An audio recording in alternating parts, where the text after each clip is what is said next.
The Amazing Fantasy number 15.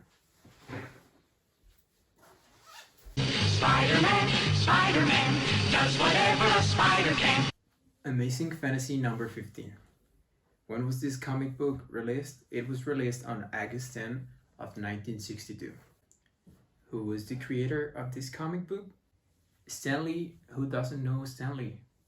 His original name was Stanley Martin Lieber, born on December 28, 1922, New York, and he died on November 12 of 2018 in Los Angeles, California. He was an American comic book writer, best known for his work at Marvel Comics. Among the hundreds of characters and themes that he helped to create were the Fantastic Four, Spider-Man, Avengers, and the X-Men.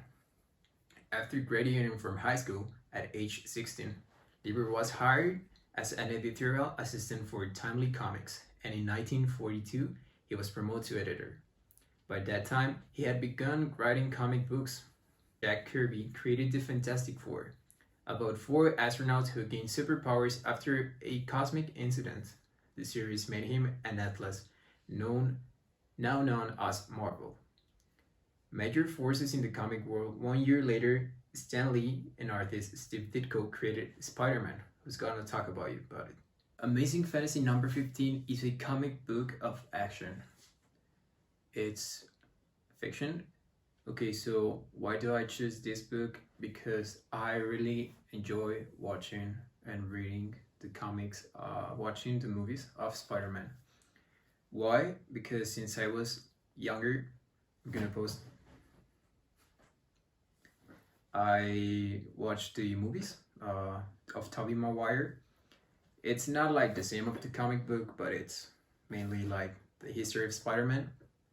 So without the existence of this Amazing Fantasy number 15, we could not speak at the moment of the existence of Marvel Comics as we know it. The publication introduces to the story of Peter Parker. And who doesn't know Peter Parker?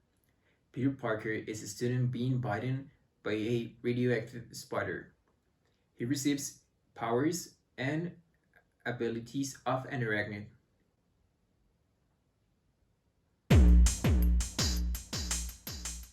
What we can learn from the book? We can learn that with a great power comes great responsibility. After the murder of Uncle Ben, Peter Parker started searching for the person that killed Uncle Ben. And this left us with young Peter Parker fighting the crime that attacked his city, New York City.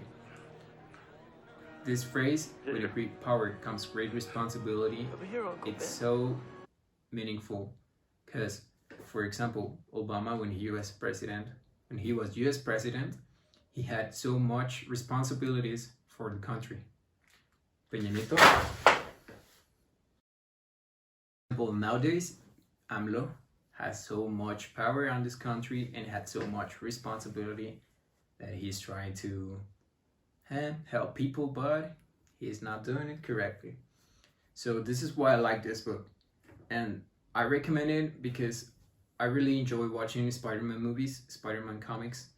My favorite movie since I was little was Spider-Man. You can see it.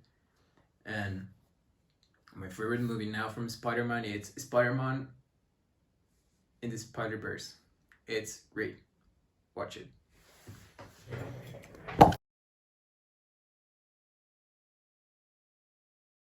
Okay. After the murder of his Uncle Ben, young Peter Parker understands that with a great power comes great responsibility. And this phrase, it got so much meaning.